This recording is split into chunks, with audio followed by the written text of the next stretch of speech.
12-year-old Ziva lived in a small town with her father, Tsepo, and her stepmother, Niafa. Life had never been easy for her. When she was just a baby, her mother passed away, leaving her in the care of her grieving father. For years, it was just the two of them. Tsepo did his best to raise her with love, even though the pain of losing his wife never fully left him. But everything changed when Tsepo remarried. At first, Ziva was hopeful that having a stepmother would bring warmth and care into their home. But Niafa was not the kind and loving mother figure she had imagined. Instead, she saw Ziva as nothing more than a burden. While she smiled in front of others, her heart carried nothing but resentment for the little girl. No matter how hard Ziva tried to please her, it was never enough. Over time, the small home that once held love and laughter turned into a place of silent suffering. Ziva longed for the mother she never knew, for the warmth of a hug that never came, and for the father who was too weak to protect her. But deep inside, she held on to a tiny flicker of hope that one day things would change. She had no idea that her life was about to take a heartbreaking turn, one that would test her strength in ways she never imagined. Before the first light of dawn touched the sky, Ziva was already awake, rubbing the sleep from her tired eyes. The wooden floor beneath her thin mat was cold, but she had no time to rest. She quickly sat up and rushed to the kitchen before Niafa could wake up and find an excuse to scold her. Her stepmother had made it clear. Ziva was nothing more than a servant in the house, and every mistake came with a price. She began her daily routine in silence, sweeping the floors, scrubbing the pots until her fingers ached, and carrying heavy buckets of water from the well. Her thin arms trembled under the weight, but she dared not stop. If she was too slow, Niafa would accuse her of being lazy. If she accidentally dropped something, even by mistake, punishment would come swiftly. "You useless child! Can't you do anything right?" Niafa would snap, her voice sharp like a knife. Sometimes her anger turned physical, a slap across the face, a painful yank of Ziva's arm, or a shove that sent her stumbling to the ground. While Ziva worked from morning until night, Niafa's own children enjoyed a life of comfort. They slept late, played freely, and ate full meals, while Ziva remained in the background, invisible and forgotten. When mealtime came, she was only given leftovers, the cold and unwanted scraps from their plates. Many nights, she went to bed with her stomach aching from hunger, curled up on her thin mat like a lost, abandoned soul. Her father, Tsepo, had once been a strong and loving man, but illness had drained the life from him. He spent most of his days lying in bed, his skin pale, his body too weak to move. Ziva longed to run into his arms and tell him everything, how she was being treated, how lonely and afraid she felt. But every time she tried, he simply sighed, his tired eyes filled with sorrow. "Be patient, my child," he whispered. "Things will get better." But how long could she wait? Every day felt heavier than the last, and her heart grew heavier with it.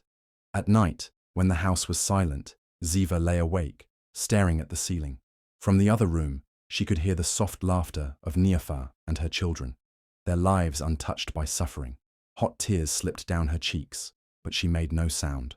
No one would hear her. No one would care.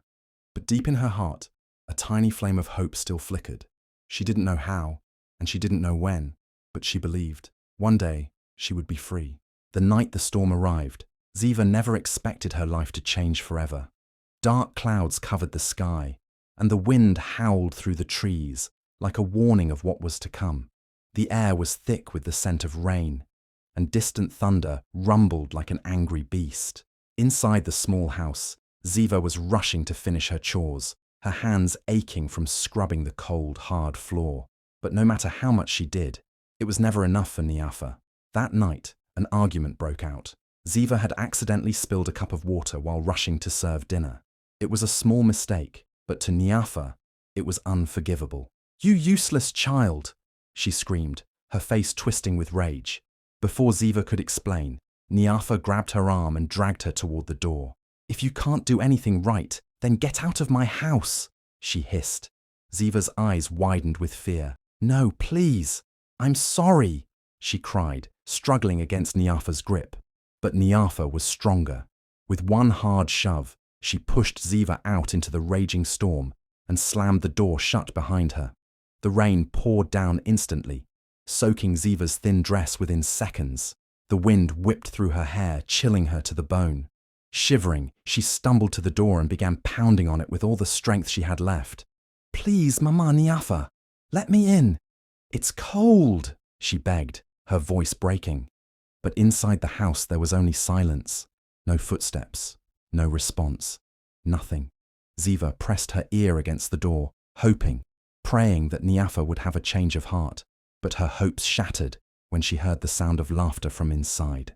Niafa and her children were sitting comfortably by the fire, warm and dry, while she stood outside, trembling and alone. Tears mixed with the raindrops on Ziva's face as she hugged herself, trying to stop her body from shaking. Her teeth chattered, and her bare feet were covered in mud. The storm raged on, the cold seeping deep into her bones, making her feel like she would never be warm again. She looked up at the sky, rain blurring her vision. "God, please help me," she whispered, her voice barely audible over the roaring wind.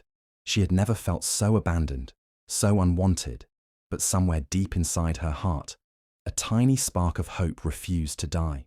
With no other choice, she staggered toward the small broken shed at the corner of the yard. It was barely standing, with a leaky roof and holes in the walls, but it was the only shelter she had.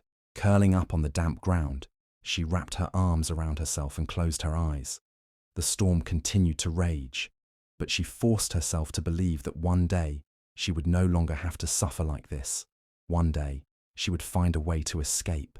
Ziva huddled in the corner of the broken shed, her small body trembling violently from the cold. The storm raged on, its howling winds shaking the weak wooden walls, threatening to tear them apart. Water dripped steadily from the gaps in the roof, soaking the already damp ground beneath her. Her dress clung to her thin frame, heavy with rain, and her bare feet were covered in mud. She could barely feel her fingers as she wrapped her arms around her knees, trying to stop the endless shivers that ran through her. The darkness around her felt as heavy as the weight in her heart. No one was coming to save her. No warm hands would pull her inside, dry her off, or tuck her into bed. No gentle voice would tell her everything was going to be okay. She was alone, truly, painfully alone. With shaking hands, she slowly pressed her palms together, fingers interlocking as she closed her eyes. A deep, shaky breath escaped her lips as she whispered into the night, "God, please hear me." Her voice was barely louder than the rain, fragile like a dying flame. "I don't know why my life is like this.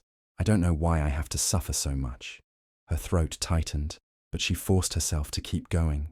"Please, help me, protect me. I can't do this anymore." A lump of sorrow swelled inside her chest as she thought of her mother, the mother she had never known. If she had been alive, would things have been different? Would she have been loved, held, and cared for? Ziva squeezed her eyes shut, wishing she could remember even a single thing about her. But there was nothing, just a cold emptiness, a life without a mother's warmth. A sudden clap of thunder roared through the sky, making her flinch. The shed shook as the wind howled, but she didn't stop praying. "I don't ask for riches," she continued, her voice breaking. "I don't even ask for an easy life. I only ask for kindness, for a home where I'm not treated like I don't belong." Tears slipped down her cheeks, mixing with the rain on her face. For what felt like hours, she sat there, rocking back and forth, whispering the same words over and over. "Please, God, change my fate. Please, God, save me." The wind roared louder, the rain poured harder, but she refused to stop believing that someone, somewhere was listening. The night stretched on, long and merciless. Her body ached, her fingers numb, her eyelids heavy with exhaustion. But deep in her heart, a small ember of hope refused to die. No matter how dark this night was, she told herself, the sun would rise again. And when it did, maybe, just maybe, her life would begin to change. The storm had not yet passed, when Ayanda wrapped her shawl tightly around her shoulders and stepped onto the muddy path leading home. The streets were almost empty, the heavy rain forcing most people to stay indoors. But Ayanda had worked late, and now she had no choice but to walk through the storm. The wind was cold, and the raindrops hit her skin like tiny needles, but she pressed on, her footsteps splashing through puddles. As she passed by a small rundown house, something caught her eye. A tiny figure curled up under a broken shed. At first, she thought it was just a bundle of rags left out in the rain. But then she saw movement. A child, alone, shivering, frowning. Ayanda slowed her steps, her heart tightening. Who would leave a child outside in weather like this? She stepped closer, and when the dim light from a distant lantern flickered over the child's face, she gasped. The girl was soaked from head to toe, her thin dress clinging to her trembling body. Her arms were wrapped tightly around her knees, and her face was buried in them, as if trying to disappear from the world. "Little one," Ayanda called gently, kneeling beside her. "What are you doing out here in the rain?" The girl lifted her head slowly, her face pale and streaked with tears. Her lips trembled as she tried to speak, but no words came at first. Ayanda could see the pain in her dark, frightened eyes, the kind of pain no child should ever have to endure. I have nowhere to go," the girl finally whispered. Her voice was so weak that Ayanda had to lean in to hear her. Ayanda's heart ached. "What happened?" she asked softly. Through chattering teeth and sobs, Ziva told her story about her cruel stepmother, the endless chores, the punishments, and how she had been thrown out into the storm. As Ayanda listened, anger burned in her chest. How could anyone be so heartless? A child was supposed to be loved, protected, not treated like this. She reached out and gently brushed the wet strands of hair from Ziva's face. "You don't have to stay here, sweetheart," she said firmly. "Come with me." Ziva's eyes widened in surprise. You'll help me?" she asked, as if she couldn't believe it. "Of course," Ayanda said with a warm smile. "No child should be left out in the cold." She removed her shawl and wrapped it around Ziva's small shoulders. "Let's get you somewhere warm." For the first time in a long time, Ziva felt something she had almost forgotten. Hope. With weak, shaky legs, she stood up, letting Ayanda guide her away from the place that had never truly been home. The rain still fell, and the wind still howled, but for the first time, Ziva didn't feel alone. Someone had finally seen her. Someone had finally cared. Ziva's small frozen hands clung tightly to Ayanda's as they walked through the stormy night. The rain had not stopped, but for the first time, Ziva didn't feel the cold as much. Someone was holding her, guiding her, making sure she was safe. Her heart pounded in her chest. Was this real? Was someone really helping her? After what felt like forever, they finally reached Ayanda's home, a tiny but cozy house at the edge of town. The warm glow of a lantern flickered from inside, casting a golden light against the darkness. Ayanda pushed open the wooden door, and a rush of warmth spilled out. The scent of spices and freshly baked bread filled the air, making Ziva's stomach tighten with hunger. "Come in, child," Ayanda said gently, leading Ziva inside. "You're safe now." Ziva hesitated for a moment, standing in the doorway. She wasn't used to this, a home that felt welcoming, a voice that spoke with kindness. But then her soaked body reminded her of the cold, and she stepped inside, her bare feet sinking into the soft rug. Ayanda quickly grabbed a dry towel and wrapped it around her. "Let's get you warm," she said with a smile. She knelt down and helped Ziva remove her wet dress, replacing it with a thick, soft blanket. Ziva's teeth still chattered, but for the first time that night, warmth began to return to her body. "Sit here," Ayanda said, guiding her to a small wooden table near the fire. Then, she disappeared into the kitchen. Moments later, she returned with a bowl of steaming soup and a slice of warm bread. Ziva stared at the food in disbelief. No one had ever served her before. She was always the one cooking, the one watching others eat while she remained hungry. Tears welled up in her eyes as she picked up the spoon with shaky hands. "Eat, little one," Ayanda encouraged. The first sip of soup sent warmth spreading through Ziva's entire body. It wasn't just the heat of the food. It was the feeling of being cared for, of being seen. She ate slowly, savoring every bite, as if she were afraid this was just a dream that would disappear. After finishing her meal, Ayanda led her to a small bed in the corner of the room. The mattress was soft, the blanket thick and warm. Ziva crawled in, her body exhausted, but her heart full. She had spent so many nights sleeping on the cold, hard floor of her stepmother's house, shivering and afraid. But tonight was different. As Ayanda tucked the blanket around her, she whispered, "You're safe here, Ziva. Sleep well." For the first time in years, Ziva closed her eyes without fear. The storm still raged outside, But inside this home, she felt something she had long forgotten: peace. Days passed, and for the first time in her life, Ziva felt what it was like to be safe. Ayanda's home was small, but it was filled with warmth, kindness, and the smell of home-cooked meals. She had clothes to wear, a bed to sleep in, and a voice that spoke to her with love instead of anger. But even with all of this, a hole remained in her heart: her father. She couldn't stop thinking about him. Was he really too sick to move? Did he even know what Niafa had done to her? Or had Niafa told him lies? The thoughts wouldn't leave her mind. She had to see him, to make sure he was okay. One morning, with determination in her heart, Ziva set out toward her father's house. The path was familiar, but this time it felt different. The house that had once been her home now looked like a place of shadows. She hesitated for a moment, before stepping forward and knocking on the door. The door swung open violently, and Niafa's cold eyes glared down at her. "What are you doing here?" she spat, her voice full of anger. "I want to see my father," Ziva said, trying to keep her voice strong even though her heart pounded. Niafa crossed her arms and smirked. "He doesn't want to see you." Ziva's breath caught in her throat. "That's not true," she protested. "He loves me." Niafa laughed, a cruel sound that cut through Ziva like a knife. "Your father is sick, weak. He doesn't need you bothering him. You were nothing but a burden to him, just like you were to me." She stepped forward, towering over the small girl. "Go away, Ziva. You are not welcome here." Tears burned in Ziva's eyes, but she refused to cry. She glanced past Niafa, trying to catch a glimpse of her father inside, but she saw nothing. "Please," she begged, "just let me see him for one moment." Niafa's face darkened with fury. "I said leave," she hissed, shoving Ziva backward. Ziva stumbled, but caught herself before falling. Her heart ached, but she didn't run away. She stood there, staring at the door that had been slammed in her face.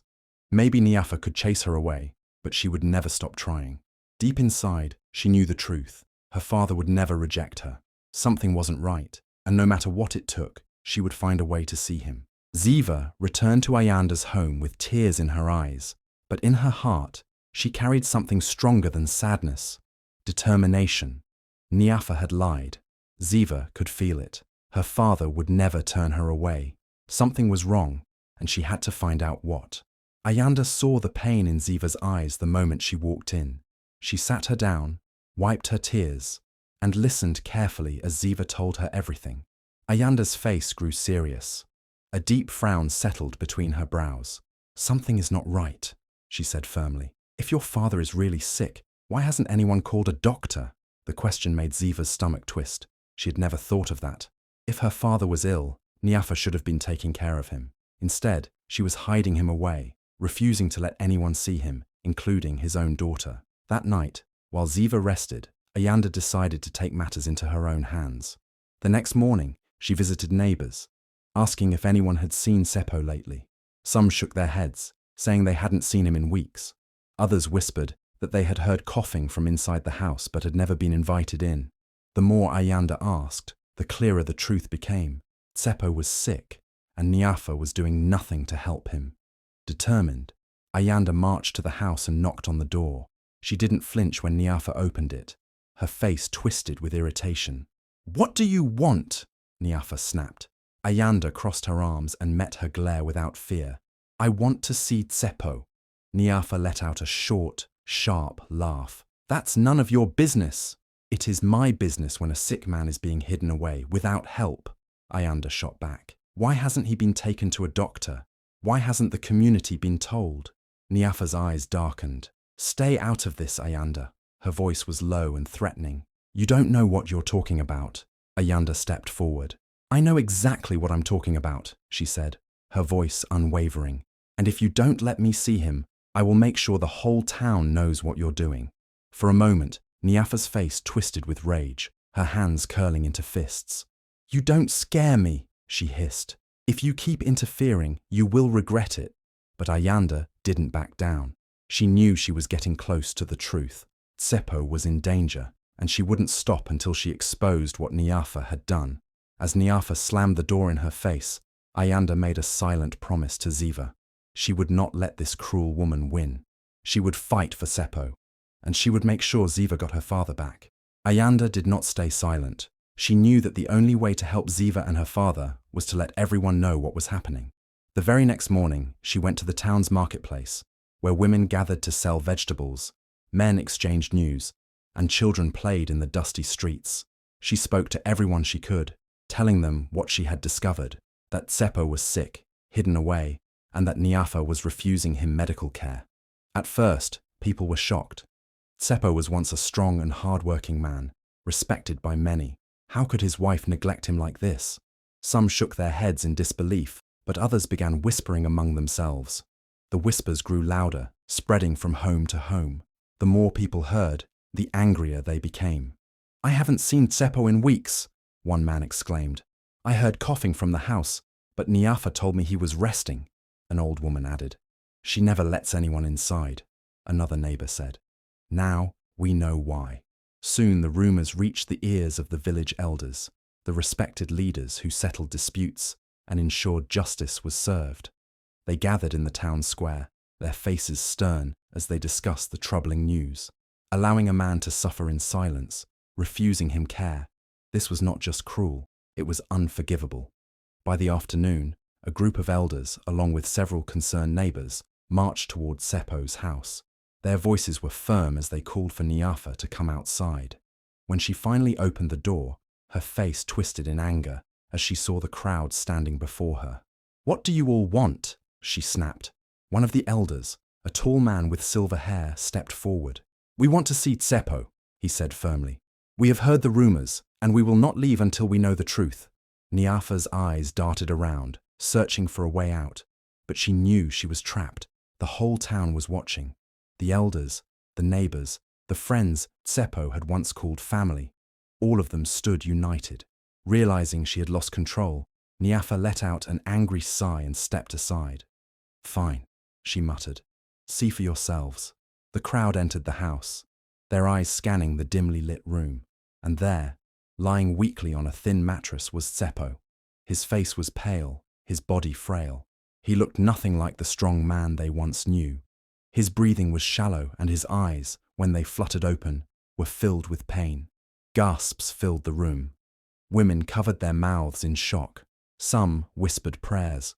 Ayanda rushed to his side, gently touching his forehead. "He has a fever," she said urgently.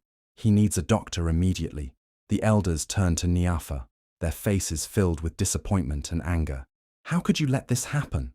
one of them demanded. Niafa's face turned red, but she had no answer. She had been caught. The town had learned the truth, and now justice had to be served. As soon as the elders exposed the truth, Ayanda wasted no time. She hurried back to her home, where Ziva sat anxiously, her fingers twisting together in nervous anticipation. The moment Ayanda stepped inside, Ziva jumped to her feet. "Did you see him? Is he okay?" she asked, her voice shaking. Ayanda knelt down and held Ziva's hands. "Your father is very weak, but he's alive," she said gently. "And now, nothing will keep you from him." Tears filled Ziva's eyes, but this time, they weren't just from pain, they were from hope. Ayanda took her hand, and together they hurried toward her father's house. The sun had begun to set, casting a golden glow over the dusty road, as if the sky itself was preparing for a moment that would change Ziva's life forever. When they arrived, the house was surrounded by neighbors, whispering about what had happened. The elders stood nearby, watching Niafa with cold, disapproving eyes. But Ziva didn't care about any of that. Her only focus was on the door that led to her father. One of the elders stepped forward and opened it for her. "Go in, child," he said kindly. Ziva hesitated for only a moment before running inside. Her breath caught in her throat when she saw him. Tsepo lay on a thin mattress, his body frail, his face tired. He looked nothing like the strong father she remembered, the one who had carried her on his shoulders and told her bedtime stories when she was little. But the moment he opened his eyes and saw her standing there, everything else faded away. "Ziva," he whispered, his voice weak but filled with disbelief. A sob escaped from Ziva's lips as she ran to him. She fell to her knees beside his bed and grabbed his trembling hands. "Papa, it's me," she cried. Tsepo's eyes filled with tears. "My child, my beautiful child," he choked out. His fingers brushed her face as if making sure she was real. I thought you left me." Ziva shook her head fiercely. "No, Papa, I never left. Niafa threw me out. She lied to you." Seppo's face twisted in pain, not from his sickness, but from the truth settling in his heart. He turned his head slowly toward the doorway, where Niafa stood, her arms crossed tightly, her face pale. "Is this true?" he asked, his voice filled with betrayal. Niafa looked away, saying nothing. The silence was answer enough. Seppo's chest rose and fell with deep, shaky breaths. He had been blind for too long, too weak to protect the one person who loved him unconditionally. A tear slipped down his cheek. "I am so sorry, my little one," he whispered, squeezing Ziva's hand. "I failed you." Ziva shook her head, her tears mixing with his. "No, Papa, you didn't fail me. We're together now. That's all that matters." Seppo looked up at Ayanda, who stood quietly in the corner. "You saved my daughter," he said, his voice filled with gratitude. "And you saved me." Ayanda smiled softly. "Family should never be torn apart," she said. "Now it's time for you to heal." Ziva rested her head against her father's chest, listening to the weak but steady beat of his heart. For the first time in a long time, she wasn't afraid. She was home. The town was no longer silent. News of Niafa's cruelty had spread to every corner, and people gathered outside Seppo's home, their faces filled with anger and disbelief. Mothers held their children close, shaking their heads in disgust. Fathers stood with their arms crossed, their jaws tight. How could a woman be so cruel? How could she throw a child into the cold and let her own husband suffer? The community elders arrived, their long robes flowing as they stepped forward. These were the men and women who upheld justice, who made sure no one in their town was left to suffer. Niafa stood stiffly in the doorway, trying to keep her face calm, but her fingers gripped her shawl tightly. She knew she was losing control. One elder, a man named Babaluthando, cleared his throat. His deep voice carried over the crowd. "Niafa," he said, his eyes piercing into hers, "we have heard the truth. You have mistreated Ziva, a child who should have been loved and protected. You have abandoned your husband, refusing him the care he needed. You have brought shame upon yourself and upon this home." The crowd murmured in agreement. Some people shook their heads. Others glared at Niafa, their faces full of disgust. Another elder, Mama Thandi, stepped forward. "A home is not just walls and a roof," she said firmly. "A home is built with kindness, love and respect. You have poisoned this home with your cruelty, and for that, you are no longer welcome here." Niafa's eyes widened. "You can't do this," she snapped, her voice shaking with fury. "This is my house too." Mama Thandi's expression did not change. "No," she said calmly. "This house belongs to a man who has suffered long enough. This home belongs to a child who deserves peace. You have lost your right to stay here." A voice from the crowd shouted, "She let Seppo suffer." Another added, "She threw a little girl out into the storm." The voices grew louder, filled with outrage. People pointed, whispering, shaking their heads. Niafa turned in circles, looking for someone, anyone, who would take her side, but she saw only cold stares. The people she had once called friends now looked at her as if she were a stranger. Realizing she had no choice, she let out an angry hiss and stormed back inside. The crowd waited as she hurriedly packed a small bag, her movements sharp and furious. When she finally stepped out, her face was twisted with rage. "You'll regret this," she spat at them. "All of you." But no one responded. No one cared. She turned sharply on her heel and walked away, her figure disappearing down the dusty road. The town watched in silence, the only sound being the wind rustling through the trees.